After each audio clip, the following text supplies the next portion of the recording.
నామానికి మహిమ కలుగును గాక. ఈ యొక్క టీవీ కార్యక్రమాన్ని చూస్తున్న మీ అందరికీ హృదయపూర్వకమైన ధన్యవాదాలు తెలియజేస్తున్నాను. మనందరం కూడా మరి క్రిస్మస్ దినాల్లో ఉన్నాం.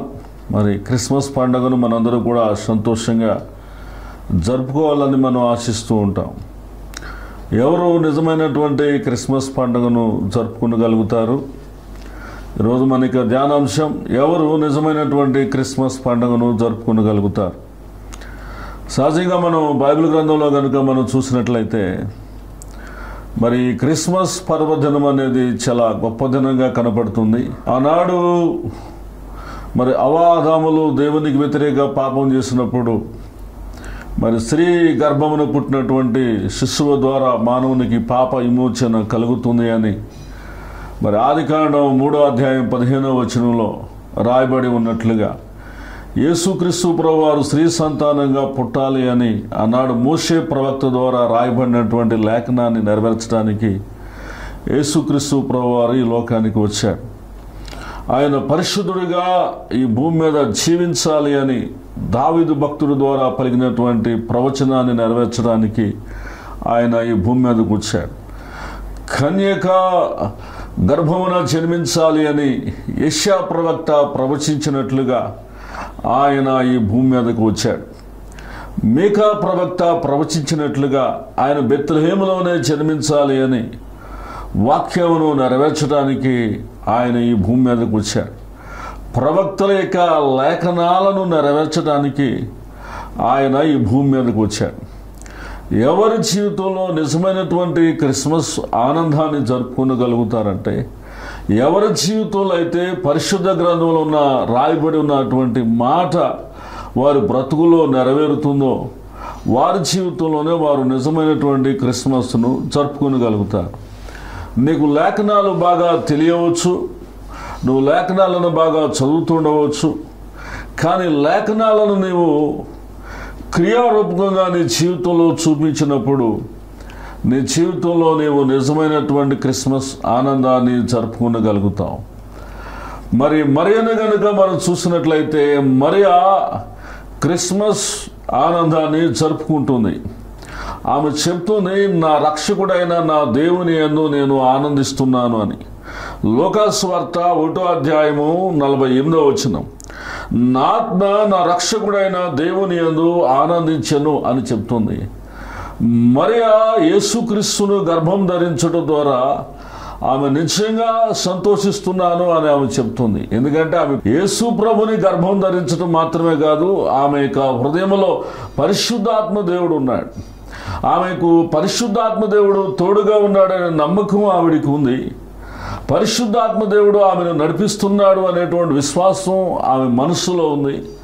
పరిశుద్ధాత్మ దేవుడు ఆమెకు కాపుదలగా ఉన్నాడు అనేటువంటి నిశ్చయత తన హృదయంలో ఉంది కనుక మరియా తన జీవితంలో నిజమైనటువంటి క్రిస్మస్ ఆనందాన్ని జరుపుకుంటుంది. ఎవరి జీవితంలో అయితే పరిశుద్ధాత్మ దేవుడు హృదయంలో ఉన్నాడని నమ్ముతారో, ఎవరి జీవితంలో అయితే పరిశుద్ధాత్మ దేవుడిని నడిపిస్తున్నాడు అని చెప్పి విశ్వసిస్తారో, ఎవరి జీవితంలో అయితే పరిశుద్ధాత్మ దేవుడు నన్ను కాపాడుతున్నాడు అనే నిశ్చయతను కలిగి ఉంటారో వారి జీవితంలో వారు నిజంగా క్రిస్మస్ ఆనందాన్ని జరుపుకోగలుగుతారు. వారి జీవితంలో వారు నిశ్చయంగా నెమ్మదిగా ఆదరణ కలిగి ధైర్యం కలిగి భూమి మీద వాళ్ళు జీవించగలుగుతారు. చూడండి, ఆమె ఎలిజబెత్తో మాట్లాడుతూ ఉంది. మరి చుట్టూ ఉన్నటువంటి జనాంగము ఆమెను విమర్శిస్తూ ఉన్నారు, నిందిస్తూ ఉన్నారు, అవమానపరుస్తున్నారు. కానీ ఆమె నిందల వైపు చూడలేదు, అవమానాల వైపు చూడలేదు. మరి తనకు కలిగినటువంటి శ్రమల వైపు ఆమె చూడలేదు. కానీ మరియా ఎవరి వైపు చూస్తుందంటే సజీవుడైనటువంటి దేవుని వైపు మాత్రమే చూస్తుంది. ఎవరైతే సజీవుడైనటువంటి దేవుని వైపు చూస్తారో వారి జీవితంలో వారు ఎప్పుడూ కూడా సంతోషంగానే ఉంటారు. నీ జీవితంలో కూడా నువ్వు నిందల గుండా వెళుతున్నాయేమో, అవమానాల గుండా వెళుతున్నాయేమో, శ్రమల గుండా వెళుతున్నాయేమో, అయితే సజీవుడైనటువంటి దేవుని వైపు కనుక నువ్వు చూసినట్లయితే నీ జీవితంలో నువ్వు నిశ్చయంగా సంతోషంగా ఉండగలుగుతావు. మరియా సంతోషంగా ఉండటానికి గల కారణం ఏమిటంటే మరియా పరిశుద్ధాత్మ అనుభవాన్ని కలిగి ఉంది. దేవునికి స్తోత్రం కలుగును గాక. అంత మాత్రమే కాదు, ఆ దేవుని యొక్క లేఖనాలు తన జీవితంలో నెరవేరాలి అని చెప్పి ఆమె కోరుకుంది కనుక ఆమె జీవితంలో ఆమె సంతోషంగా ఉంది. ఏమండి, దూతలు వచ్చి తనకు వర్తమానం చెప్పినప్పుడు ఏమండి మరి మరియ అంటుంది, ఏమండి అది జరుగును గాక అంటుంది. చూడండి, ఏమండి దేవుని యొక్క మరి లేఖనాలు కనుక మనం చూసినట్లయితే, ఏమండి లూకాసు వార్త 1వ అధ్యాయము 28వ వచనం, ఆ దూత లోపలికి వచ్చి ఆమెను చూసి, దయాపాత్రురాలా నీకు శుభము, ప్రభువు నీకు తోడై ఉన్నాడని చెప్పాను. ఏమండి, ఎప్పుడైతే ఆ దూత మరి ఆమెకు చెప్పిందో, ఏమండి అప్పుడు ఆవిడ వెంటనే దేవుని యొక్క వాక్యానికి ఆవిడ ఏం చేస్తుందంటే లోబడుతుంది. కాబట్టి మన యొక్క జీవితంలో కూడా దేవుని యొక్క లేఖనానికి మనం ఎప్పుడైతే మనం లోబడతామో, దేవుడు మన జీవితాల్లో అద్భుతమైనటువంటి కార్యాలు చేస్తాడు. నీకు ఎంతో వాక్యం తెలిసిన ఒక వాక్యాన్ని చేయటానికి నువ్వు ఎప్పుడైతే ప్రయత్నం చేస్తావో, ఒక వాక్యాన్ని చేయటానికి నువ్వు ఎప్పుడైతే నీవు సంకల్పిస్తావో, ఆ వాక్యము నీ జీవితంలో నెరవేరినప్పుడు నీ జీవితంలో నువ్వు ఎట్లా ఉంటావంటే సంతోషంగా ఉంటావు. ఈరోజు చాలామంది మరి రకరకాలైన వాటిని బట్టి వాళ్ళు సంతోషించాలి అనుకుంటున్నారు. కానీ దేనిని బట్టి మనం సంతోషించగలుగుతామంటే లేఖనాలు మన జీవితంలో నెరవేరినప్పుడు మనం సంతోషంగా ఉంటాం. నిన్ను వల్ల నీ పొరుగు వారిని ప్రేమిస్తున్నప్పుడు నువ్వు సంతోషంగా ఉంటావు. నీ దేవుని నువ్వు ప్రేమిస్తున్నప్పుడు నువ్వు సంతోషంగా ఉంటావు. ఏమండి, దేవుని యొక్క వాక్యాన్ని క్రియారూపకంగా క్రీస్తు యొక్క మనస్సును నీ జీవితంలో నువ్వు చూపించినప్పుడు నువ్వు సంతోషంగా ఉంటావు. పరిశుద్ధాత్మ దేవుడు మనల్ని కమ్ముకున్నప్పుడు మన జీవితాల్లో క్రీస్తు యొక్క మనస్సు పుడుతుంది. పరిశుద్ధాత్మ దేవుడు మనల్ని తాకుతున్నప్పుడు మనలో ఉన్నటువంటి చెడు స్వభావం పోయి క్రీస్తు యొక్క స్వభావం మనలో కలుగుతుంది. కాబట్టి మరియా అంతగా సంతోషించడానికి గల కారణం ఏమిటంటే, యేసు ప్రభుని గర్భం ధరించినప్పుడు ఆ యొక్క ఇజ్రాయెల్ దేశంలో ఉన్నటువంటి కన్యకలందరిలో కల్లా ఆమె చాలా దీనురాలు. ఎవరైతే తగ్గింపు కలిగి ఉంటారో దేవుడు వారిని కోరుకుంటాడు. ఎవరైతే దీన మనసు, దీన హృదయాన్ని కలిగి ఉంటారో దేవుడు వారి పట్ల దయ చూపిస్తాడు. నీ జీవితంలో నువ్వు తగ్గించుకుంటున్నావు, కానీ యేసయ్య నీలోకి వచ్చేంతగా నువ్వు తగ్గించుకుంటున్నావా? నీ జీవితంలో నువ్వు సరిచేసుకుంటున్నావు, కానీ దేవుడు నిన్ను దిద్దగలిగేటట్లుగా నిన్ను తగ్గించుకుంటున్నావా? దేవుడు మనలోనికి వచ్చేటట్లుగా మనం ఎప్పుడైతే మనం తగ్గించుకుంటామో మన జీవితంలో అదే నిజమైన క్రిస్మస్. కాబట్టి ఆ పైనుండి వచ్చేటువంటి జ్ఞానం మనకేమిస్తుందంటే తగ్గింపునిస్తుంది. భూ సంబంధమైన జ్ఞానం మనలో గర్వాన్ని పుట్టిస్తే, ఆత్మ సంబంధమైనటువంటి జ్ఞానం మనకేం పుట్టిస్తుందంటే తగ్గింపును పుట్టిస్తుంది. ఏమండి, కాబట్టి అయ్యా నువ్వు నాలో నివసించేంతగా నన్ను నేను తగ్గించుకోలేకపోతున్నానయ్యా, నన్ను క్షమించు నాయనా అని యథార్థంగా నువ్వు దేవుని దగ్గర కనుక ఒప్పుకొనగలిగినట్లయితే పరిశుద్ధాత్మ దేవుడు నీ దగ్గరకు వస్తాడు. ఈరోజు మనుషులు ఏమీ లేక నశించిపోతున్నారంటే దేవుని దగ్గర తమను తాము తగ్గించుకునేటువంటి జ్ఞానం లేకపోవటం వలన ప్రజలు నశించిపోతున్నారు. దేవుడు ఎవరిని కోరుకుంటాడు అంటే దీనులను కోరుకుంటాడు. అయ్యా నీ కొరకు జీవించాలనే ఆశ అయితే నాకుందయ్యా, కానీ నీ దగ్గర ఎలా తగ్గించుకోవాలో అంత జ్ఞానం నాకు లేదయ్యా, నీ దగ్గర ఎలా తగ్గించుకోవాలో అంత బుద్ధి నాకు లేదయ్యా, నీ దగ్గర ఎలా తగ్గించుకోవాలో అంత తెలివి నా దగ్గర లేదయ్యా అని యథార్థంగా నువ్వు యేసయ్య ఎదుట ఒప్పుకొనగలవా? యథార్థంగా యేసయ్య దగ్గర విరిగిపోగలవా? యేసయ్య దగ్గర యథార్థంగా నువ్వు ఎప్పుడైతే పశ్చాత్తాపడతావో దేవుడు నీ పట్ల కనికరపడతాడు. దేవుడు ఎప్పుడు కూడా దేన్ని ప్రేమిస్తాడంటే యథార్థతను ప్రేమిస్తాడు. నువ్వు యథార్థంగా నాయనా నీ కొరకు నేను బ్రతకాలనే ఆశ అయితే ఉంది, కానీ నీ తోడు లేకపోతే నేను బ్రతకలేనయ్యా, నీ నీడ లేకపోతే నీ కోసం నేను బ్రతకలేనయ్యా, నీ ఆత్మ నాలో లేకపోతే నీ యందు నేను ఆనందించలేను ప్రభువా అని ఈరోజు నువ్వు యథార్థంగా దేవుని దగ్గర తగ్గించుకోవడానికి ఇష్టపడుతున్నావా? పరలోకంలో ఉన్న దేవుడు భూలోకంలోనికి తగ్గించుకుని వచ్చాడు. ఆయన మనిషిగా పుట్టాడు. ఆయన రక్త మాంసాలు కలిగిన వాడిగా నీ కోసం నా కోసం ఆయన పుట్టాడు. ఆయన తాను ఏం చేశాడంటే తగ్గించుకున్నాడు. తగ్గించుకున్నాడు కాబట్టి నీకు నిజమైనటువంటి ఆనందాన్ని ఆయన ఇవ్వాలనుకుంటున్నాడు. చూడండి, ఫిలిప్పీలకు రాసినటువంటి పత్రిక 2వ అధ్యాయము 7వ వచనం. మనుషుల పోలికగా పుట్టి దాసుని స్వరూపమును ధరించుకుని తాను రక్తునిగా చేసుకునేను. ఎట్లా చేసుకున్నాడంట? రక్తునిగా, తాను రక్తునిగా చేసుకున్నాడంట. మనం కూడా క్రిస్మస్ ఆనందాన్ని జరుపుకోవాలంటే మన హృదయంలో మనం ఏం చేయాలంటే రక్తునిగా మనం చేసుకోవాలి. దేవుడు మనలోనికి రాగలిగినంత లోతైన తగ్గింపును మనం కలిగి ఉండాలి. ఆ తగ్గింపును కనుక నువ్వు కలిగి ఉంటే నీ జీవితంలో ప్రతిరోజు కూడా క్రిస్మసే. ఇంకా మనం చూసినట్లయితే, మరియు ఆయన ఆకారమందు మనుష్యుడిగా కనబడి మరణము పొందినంతగా, అనగా శిలువ మరణం పొందినంతగా విధేయత చూపిన వాడై తాను తగ్గించుకునేను. శిలువ మరణము పొందేటట్లుగా తాను ఏం చేశాడంట? తగ్గించుకున్నాడట. మనుషుల పోలికగా ఆయన పుట్టాడట. దాసుని స్వరూపాన్ని ధరించుకున్నాడట. తాను రిక్తునిగా చేసుకున్నాడట అండి. అబ్బా, దేవుడై ఉండి ఆయన మానవుడిగా పుట్టాడండి.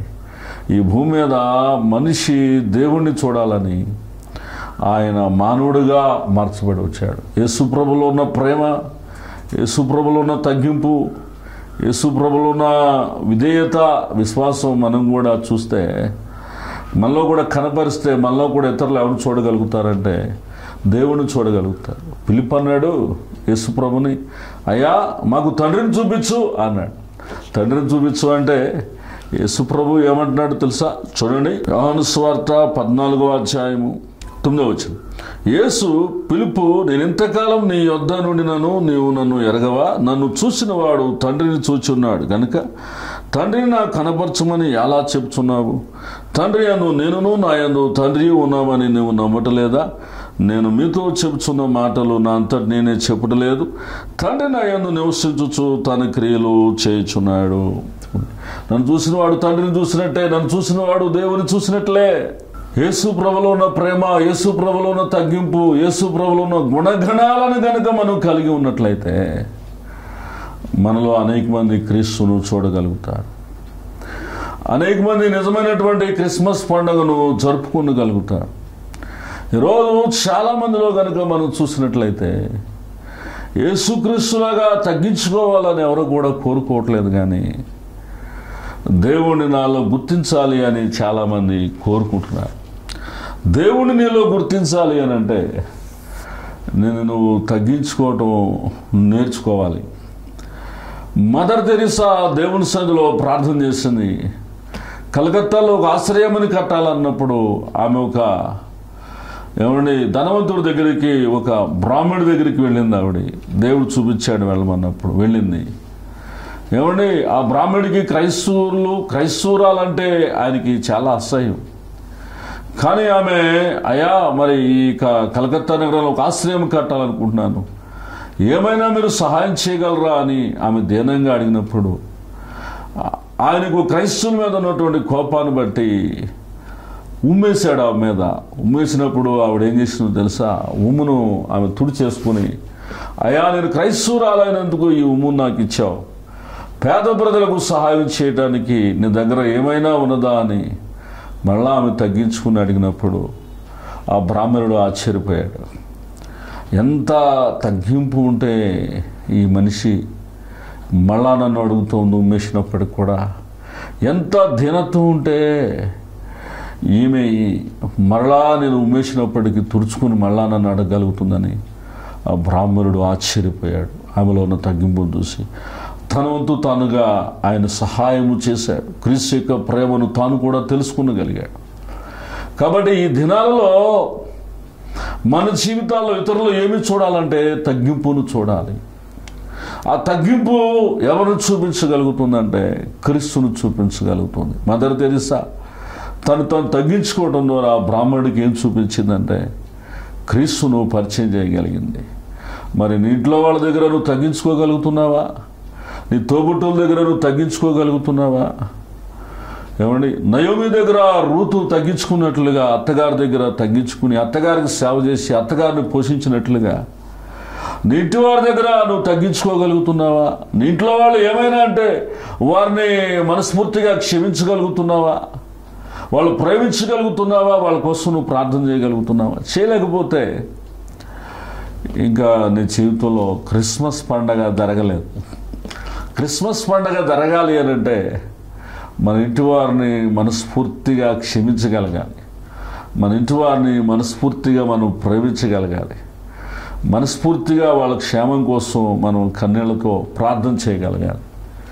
క్రీస్తు యొక్క మనసు, క్రీస్తు యొక్క హృదయము ఇతరులను క్షమించగలిగేటట్లుగా మన హృదయాన్ని ప్రేరేపిస్తుంది. పరిశుద్ధాత్మ దేవుడు ఎప్పుడు కూడా తగ్గించుకోవడానికి ప్రేరేపిస్తాడు, హెచ్చించుకోవడానికి కాదు, గర్వించడానికి కాదు, డంబపు మాటలు చెప్పడానికి కాదు.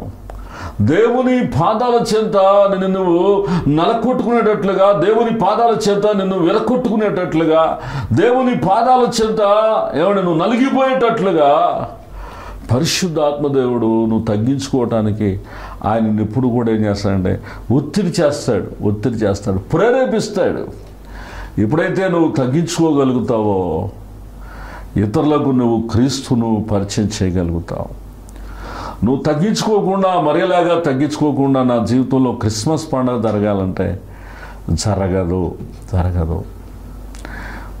పిండి వంటలు వండుకోగలుగుతావు, స్టార్లు కట్టుకోగలుగుతావు, పెయింట్లు వేసుకోగలుగుతావు, నీ దగ్గర డబ్బులు ఉంటే 10 మందికి అన్నదానం చేయగలుగుతావు, నీ దగ్గర ధనం ఉంటే కొంతమందికి వస్త్రదానం చేయగలుగుతావు. కానీ నీ హృదయంలో ఎలాంటి మార్పు కూడా రానే రాదు. ప్రియమైన దేవుని బిడ్డ, అన్న, తమ్ముడా, అక్క, చెల్లి, యేసు నేను ఎంతగానో ప్రేమిస్తున్నాడు. ఆయన నీ హృదయాన్ని మార్చాలనుకుంటున్నాడు. నీ దగ్గరకు వచ్చినప్పుడు ఆయన కోరుకునేది ఏంటో తెలుసా? ఆయన నీ హృదయ స్థితిని మార్చాలనుకుంటున్నాడు, నీ మనస్థితిని ఆయన మార్చాలనుకుంటున్నాడు. ఆయన నీ హృదయం మారకుండా, నీ మనస్సు మారకుండా నీ జీవితంలో నువ్వు నిజంగా క్రీస్తునందు ఆనందించలేవు. కాబట్టి నీ మనస్సు, నీ హృదయం మారేటట్లుగా పరిశుద్ధాత్మదేవుడు వచ్చి మరియను కమ్ముకున్నట్లుగా ఆయన నిన్ను కూడా కమ్ముకోవాలి అని అంటే, అయ్యా తగ్గించుకోవటం నాకు నేర్పించయ్యా, తగ్గించుకోవటం నాకు నేర్పించయ్యా. యేసు ప్రభువారు రాత్రంతా ప్రయాణం చేసినా, ప్రార్థన చేసినా, ఆయన రాత్రులు అలసిపోయినా, చాలా ఆలస్యంగా పడుకున్నా, ఆయన మళ్ళా సాత్వికుడిగా, దీనుడిగా, చాలా చీకటి ఉండగానే లేచి అరణ్యానికి వెళ్ళి ఆ తండ్రి పాదాల చెంత ఆయన వెలిపించేవాడు. తండ్రి స్వరాన్ని వినాలి అని చెప్పి ఆయన వెలిపించేవాడు. ఆయన తాను తండ్రి దగ్గర తగ్గించుకున్నాడు. పుట్టినప్పుడే కాదు, ఆయన ప్రార్థన చేసేటప్పుడు కూడా ఆయన చాలా తగ్గించుకునేవాడు. ఆయన పరిచయం చేసేటప్పుడు కూడా చాలా తగ్గించుకునేవాడు. ఆయన మాట్లాడేటప్పుడు కూడా ఆయన చాలా తగ్గించుకునేవాడు. ఆయనలో మనకు కనబడే గుణం ఏమిటంటే తగ్గింపు. ఎవరైతే తగ్గించుకోవటం నేర్చుకుంటారో వారి జీవితంలో ప్రతిరోజు కూడా సంతోషంగా ఉంటూ నేర్చుకుంటారు. ఎవరైతే దీనులుగా ఉంటూ నేర్చుకుంటారో వారు ఎప్పుడు కూడా దేవుని యందు ఆనందించేటువంటి వారిగా ఉంటారు. కాబట్టి నీ జీవితంలో నీవు ఎన్నో కోల్పోయావో, దేవుడు లేకుండానే దేవుడు ఉన్నాడని నటిస్తున్నాయేమో, నీ జీవితంలో దేవుడు సన్నిధి లేకుండానే దేవుని కొరకు బ్రతికేయాలనుకుంటున్నాయేమో, మొదటగా దేవుని సన్నిధి నీలోనికి వచ్చినట్లుగా నిన్ను తగ్గించుకోవటం నేర్చుకో. మరియా యవనస్తురాలుగా ఉండి, పరిశుద్ధురాలుగా ఉండి, పాపానికి దూరంగా ఉండి తాను తగ్గించుకుంది కనుక మరియా అంటుంది, తన దాసురాలు దేనస్థితిని కటాక్షించను అంట. దేవుడు ఇప్పుడు కూడా దేనస్థితిని కటాక్షిస్తాడు. ఆయన ఈ మాటలు వింటుండగా నేను దర్శించాలి అంటే, నీ హృదయంలో ఒక మార్పు ఆయన తీసుకురావాలి అంటే, ఆయన నీ బ్రతుకులో ఏమండి పరిశుద్ధతను తీసుకురావాలంటే, నీ జీవితంలో ఉన్న చీకటి పోయి వెలుగుతో ఆయన నింపాలి అంటే నీవు కూడా ఏం చేయాలంటే ఆయన పాదాల దగ్గర తగ్గించుకోవటం నేర్చుకోవాలి. ఈరోజు చాలామంది తగ్గించుకోవటం నేర్చుకుంటున్నా, పశ్చాత్తాపం నేర్చుకుంటున్నా, చేసిన పాపాలను ఎలా విడిచిపెట్టాలో తెలియనటువంటి అజ్ఞానులు ఉన్నారు చాలామంది. చాలామంది ప్రార్థన చేస్తున్నామని చెప్పుకుంటూ కూడా పాపాల నుండి విడుదల పొందేటువంటి దైవ చిత్తానుసారమైనటువంటి దుఃఖాన్ని వారి జీవితంలో కలిగి లేకపోవటం బట్టి వారి జీవితంలో వాళ్ళు క్రిస్మస్ పండుగను జరుపుకోలేకపోతున్నారు. కాబట్టి నీ జీవితంలో క్రిస్మస్ పండుగను జరుపుకోవాలి అని అంటే నీ జీవితంలో నీవు కూడా నిన్ను తగ్గించుకోవాలి అని దేవుడు మాట్లాడుతున్నాడు ఈ సమయంలో. కాబట్టి మరి మన జీవితంలో కూడా తగ్గించుకోవడానికి మనం ప్రయత్నం చేద్దాం. ఈరోజు పశ్చాత్తాపడటానికి ప్రయత్నం చేద్దాం. ఈరోజు నాలో కూడా ఒక మార్పు రావాలని మనం దేవుని కొరకు ప్రతిష్ఠించుకుందాం. డిఎల్ మూడీ అనేటువంటి భక్తుడు కూడా చిన్నతనంలోనే 6వ తరగతి చదువుతూ ఉన్నప్పుడే సండే స్కూల్లో దేవుని వాక్యాన్ని విని తాను మరి అర్పణగా సజీవ యాగంగా దేవునికి సమర్పించుకుని, దేవుని కానుగా ఆయన సమర్పించుకుని తను తగ్గించుకొని పశ్చాత్తాపట్టును బట్టి దేవుడు డిఎల్ మూడీ యొక్క హృదయాన్ని మార్చాడు, మనస్సును మార్చాడు. ఆయన దేశంలో గొప్ప ఉత్సవాన్ని తీసుకుని వచ్చాడు. కాబట్టి మన బ్రతుకులో కూడా మనం తగ్గించుకోవటం మనం నేర్చుకోవాలి అని దేవుడు కోరుకుంటున్నాడు.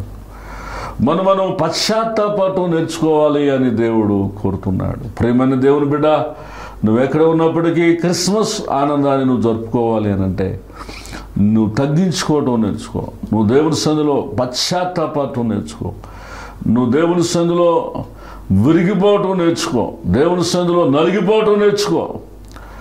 దేవుడు నీ పట్ల కృప చూపుతాడు. మరే పట్ల ఆయన కృప చూపినట్లుగా ఆయన నీ పట్ల కూడా ఆయన కృప చూపుతాడు.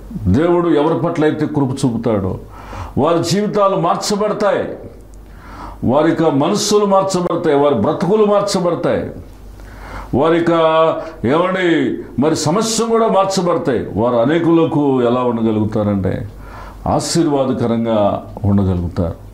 ఈ మాటలు వింటున్నటువంటి జీవితాల్లో సంవత్సరాలు గతించిపోతున్నాయి, రోజులు గతించిపోతున్నాయి. నీలో ఏమన్నా హృదయంలో మార్పు వచ్చిందా?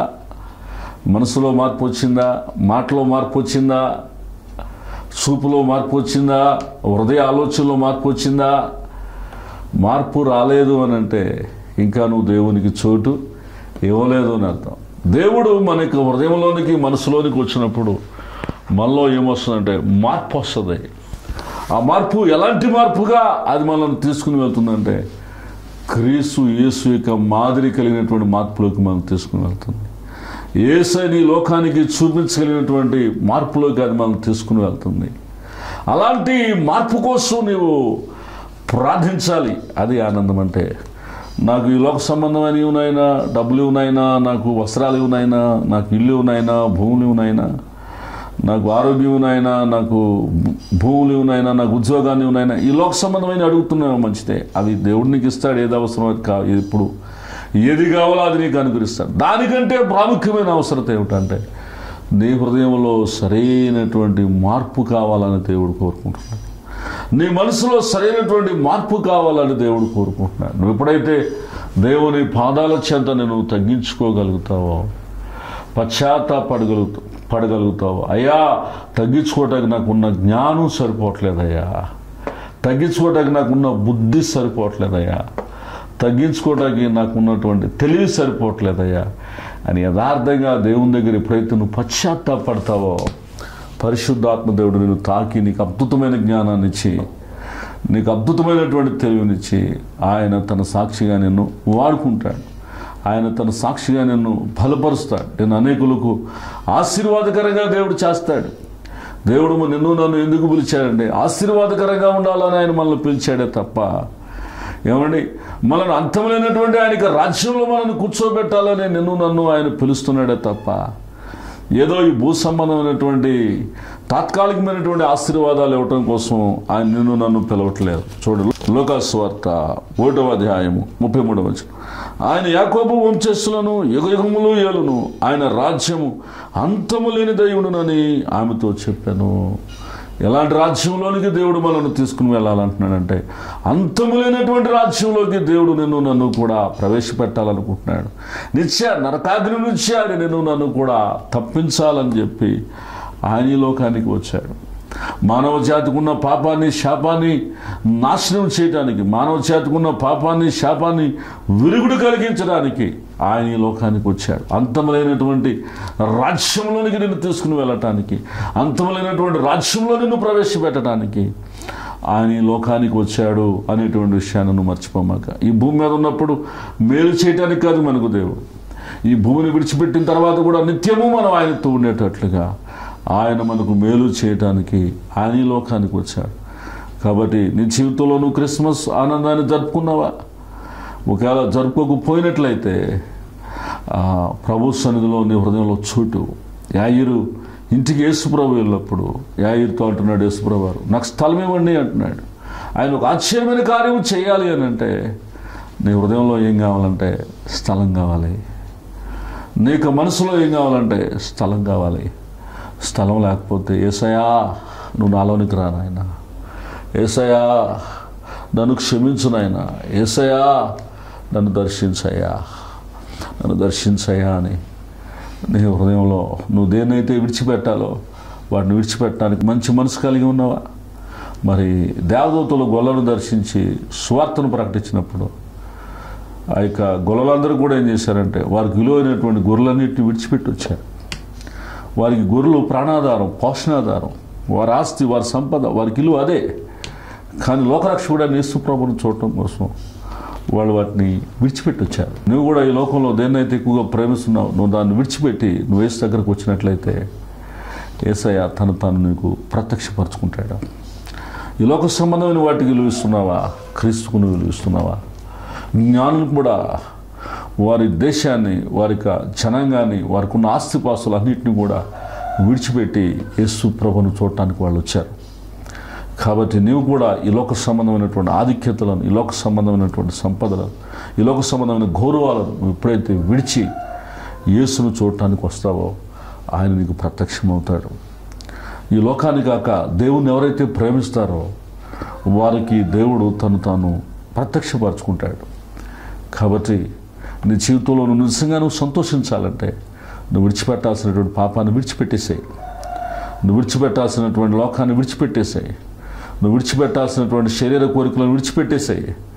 ప్రభు కొరకు జీవిస్తానని నిన్ను నువ్వు ప్రతిష్ఠ చేసుకో, నీ హృదయంలో సమర్పించుకో. పరిశుద్ధాత్మ దేవుడు నిన్ను తాకి ఆయన్ని నూతనపరిచి నీకు నూతనమైనటువంటి ఆశీర్వాదాలను ఇస్తాడు. ఆయన నీ జీవితంలో ఏమండి మరియ ఎలా అయితే దేవుని యందు సంతోషించడం నేర్చుకుందో నీవు కూడా నీ బ్రతుకు దినాలన్నీ కూడా సంతోషించాలి అని అంటే నీవు కూడా హృదయంలో కలుసుకు చోటిచ్చి ప్రతి దినము కూడా తగ్గించుకోవడానికి ప్రయత్నించేయి. ఒకవేళ తగ్గించుకునే జ్ఞానం నీకు లేదని నువ్వు గుర్తించినట్లయితే యథార్థంగా దేవుని దగ్గర పశ్చాత్తాపడు. నిజమేనయ్యా, తగ్గించుకోవాలని ఎన్నోసార్లు విన్నాను, ఎన్నోసార్లు చదివాను, ఎన్నోసార్లు తగ్గించుకోవడానికి పశ్చాత్తాపడ్డాను, కానీ పశ్చాత్తాపడలేకపోయానయ్యా. ఇప్పుడు నీ జీవితంలో పశ్చాత్తాపడుతున్నానని ప్రార్థన చేయి. నాతో పాటు ప్రార్థనలో ఏకీభవించండి. ప్రార్థన చేస్తాను. ప్రేమగల మా తండ్రి, నీకు వందనాలు, స్తుతులు, స్తోత్రాలు. ఆయన ఎంతమంది బిడ్డలైతే ప్రభా నీ వాక్యాన్ని విని ఉన్నారో నాయన, వారి జీవితంలో ప్రతిరోజు నీ యందు ఆనందించేటట్లుగా ప్రతి దినము నీ సన్నిధిలో తగ్గించుకునేటువంటి కృపను వారికి దయచేయండి అయ్యా.